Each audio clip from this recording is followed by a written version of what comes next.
Hai, Assalamualaikum warahmatullahi wabarakatuh. Berjumpa bersama saya Risna Jayanti yang akan menemani pemirsa di rumah selama 60 menit ke depan yang akan membahas tentang akhir masa jabatan dan rencana Bapak Bupati Berau. Ya, penasaran seperti apa obrolan kita pada hari ini bersama dengan Berau Vision Televisi? Kita langsung saja ngobrol dengan Bapak Agus Tantomo. Ya.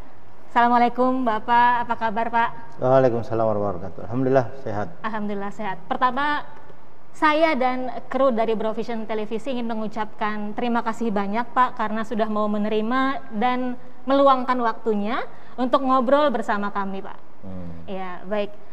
Untuk segmen yang pertama ini, sebelum kita ngobrol-ngobrol lebih lanjut, kita mau mengadakan games dulu Pak. Gamesnya apa? Gamesnya saya ingin meminta Bapak untuk bercerita tentang satu foto yang kemarin sempat viral banget di sosial media, khususnya Instagram, Pak. Ya, fotonya. Ya. Nah, yang ini, Pak. Nah, ini saya ingin bertanya nih, penasaran juga. Inspirasi Bapak sampai itu foto tercipta karena sempat viral, sempat diposting oleh Pak Hotman Paris, Ustadz Yusuf Mansur, kemudian juga Denny Cagur. Itu inspirasinya dari mana Pak? Kemudian tujuannya memposting foto itu apa? Ya baik, jadi ini saya buat kalau saya tidak salah ini awal Desember lalu. Awal Desember. Menjelang saya melakukan perjalanan ke Samarinda, perjalanan darat sehubungan dengan pelantikan Bupati kemarin. Ya. Nah, setelah saya posting, saya kemudian melakukan perjalanan darat selama hampir kurang 15 jam. 15 jam. Rupanya dalam perjalanan darat itulah proses viralnya itu. Karena selama di perjalanan darat saya kebanyakan tidak ada signal, blind spot. Betul. Saya termasuk orang yang terlambat tahu kalau foto saya itu viral. Oh, jadi Bapak tahunya belakangan gitu? Iya, karena itu kebanyakan ada beberapa jam tidak ada signal dan saya juga tidak terlalu mengikuti gara-gara kurangnya signal. Setelah menjelang sampai di Samarinda, baru begitu banyak WA yang masuk yang menyampaikan ini kok diposting di sini ini. Oh, saya baru tahu kalau itu viral. Ya.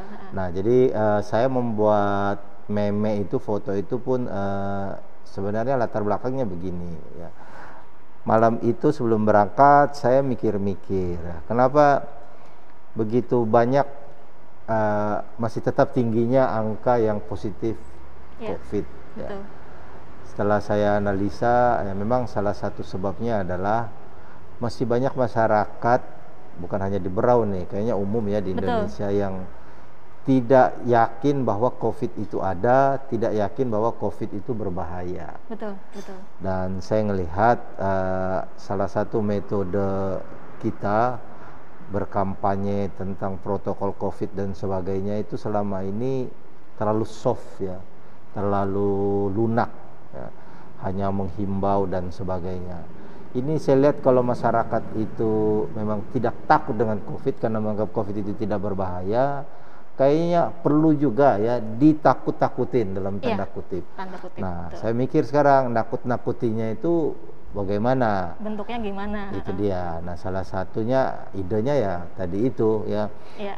Timbul ide saya, ini kalau kamu nanti kena COVID nanti handphone kamu dipegang sama istri kamu. Nah, itu kan mereka sudah ada ketakutan membayangkan HP dipegang istri apa dan sebagainya. Ya itu salah satu bentuk kampanye saya. Sebenarnya ada kampanye-kampanye lain saya yang sebenarnya itu nakut-nakutin, tapi tujuannya baik sebenarnya. Betul.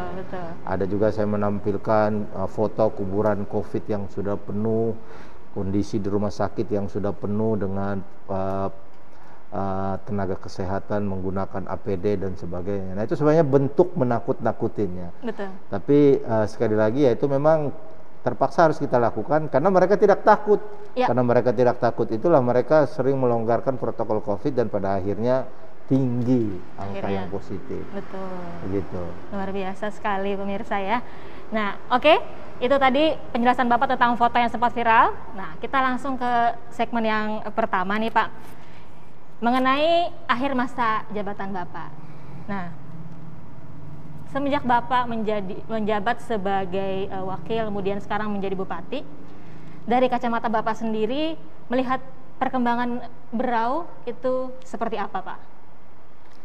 Ya, jadi pertama yang perlu dipahami ya bahwa masa pemerintahan saya ini persoalan terbesarnya itu adalah anggaran yang mengalami penurunan yang luar biasa. Ya. Jadi sebelum tahun 2016, artinya tahun-tahun sebelumnya sampai tahun 2015, setiap tahun APBD Kabupaten Berau itu bertambah. Ya, bertambah ratusan miliar. Nah, posisi anggaran pada tahun 2015 itu sempat menyentuh 2,4 atau 2,5 triliun kurang lebih. Ya. Nah, ini harusnya kalau dalam keadaan normal, saya dan almarhum Pak Muharram itu memimpin Kabupaten Berau dengan anggaran minimal 3 triliun, harusnya dalam keadaan normal. Tapi sejak tahun pertama kami menjabat, itu badai anggaran sudah terjadi. Pengurangan, bahkan sempat di tahun pertama ketika baru di tengah jalan mengalami pengurangan sampai dipotong tinggal hanya 1,8 triliun. Ya. Ini bahkan di tahun depan kalau saya tidak salah itu hanya sekitar 1,3 atau 1,4 triliun. Ya. Jauh dari kondisi normal, dari kondisi ideal kita bisa membangun. Maksud saya kondisi ideal itu kalau melihat persoalan di Kabupaten Berau dengan luasnya Kabupaten Berau, ya angka 3 triliun itu pun sendiri sebenarnya tidak banyak. Ya, kalau melihat infrastruktur kita yang harus dibangun, yang dipelihara dan sebagainya. Nah, ini ternyata kita malah jauh di bawah 2 triliun ya. Sehingga banyak program yang sudah disusun itu berantakan karena tidak adanya anggaran. Nah, di tengah keterbatasan anggaran itulah kita masih tetap berusaha mencetak prestasi, memenuhi komitmen ya. Saya mengakui bahwa saya dan Pak Muharram tempo hari itu ketika berkampanye kita membuat beberapa program yang kita janjikan dalam bentuk kontrak politik yang sayangnya itu baru bisa dijalankan kalau anggaran normal. Nah, ternyata anggarannya tidak normal ya, ambruk. Jadi kalau ditanya prestasi, saya kira secara rutin pemerintah Kabupaten Berau itu ya kalau di bidang administrasi dan keuangan rutin memperoleh predikat WTP ya, wajar tanpa pengecualian. Nah, kalau di bidang penghargaan dari pemerintah provinsi yang setiap tahun diberikan ketika ulang tahun pemerintah provinsi, itu Berau selalu menjadi kabupaten terbaik ya, kabupaten terbaik. Kalau kabupaten kota kita nomor 2 terbaik setelah Balikpapan ya. Tapi kalau hanya pengelompokannya kabupaten saja, Berau itu selalu yang terbaik ya. Terakhir yang kita peroleh ini malah 11 panji. Ya, ini menurut info yang saya dapat belum pernah Kabupaten Berau itu memperoleh panji sampai sebanyak 11. Itu 11. Artinya bukan hanya sekedar yang terbaik, tapi jumlah panjinya juga semakin banyak. Nah, di samping itu ada juga prestasi-prestasi yang kalau yang saya sebut tadi itu rutin, ada juga yang luar biasa. Maksudnya luar biasa tidak menjadi kebiasaan ya. Seperti Adipura. Ya, Adipura itu ya baru bisa diperoleh untuk pertama kalinya Kabupaten Berau. Nah, di samping itu ya ada juga lah penghargaan-penghargaan lain seperti di bidang hak asasi manusia, perpustakaan terbaik nasional ya, terus desa atau kampung terbaik juga tingkat nasional ya, termasuk kita pernah memperoleh ya. Dan saya sendiri secara pribadi juga mendapatkan penghargaan dari beberapa organisasi internasional ya. Dari pemerintah Cekoslovakia saya mendapat penghargaan di bidang konservasi ya. Dan salah satu NGO di Eropa juga memberikan saya penghargaan di bidang konservasi penyu. Konservasi penyu. Yang katanya ini baru pertama kalinya ada orang Indonesia yang mendapat penghargaan itu. Ya saya kira itu. Oke.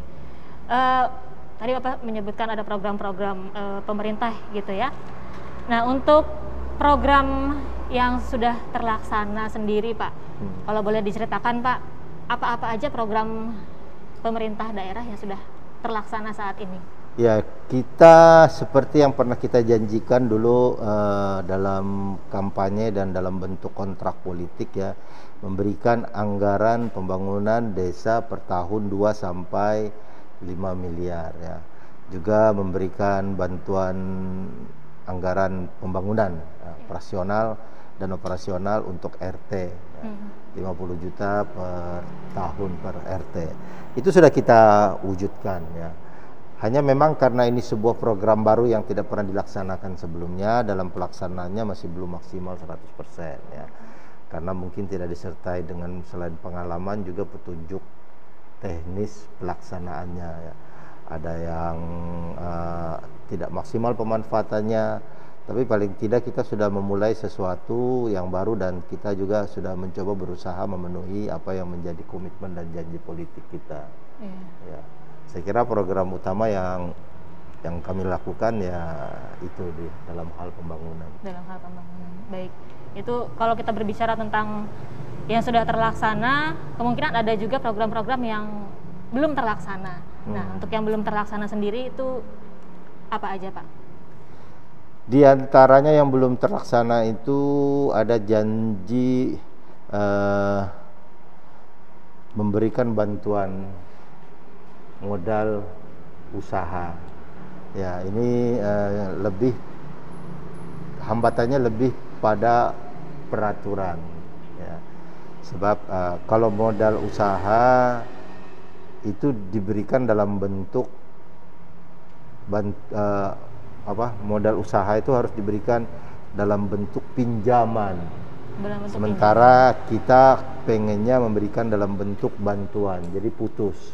Nah, sementara kalau itu pinjaman, yang namanya pinjam harus dikembalikan. Nah, lebih pada ke persoalan-persoalan itu ya.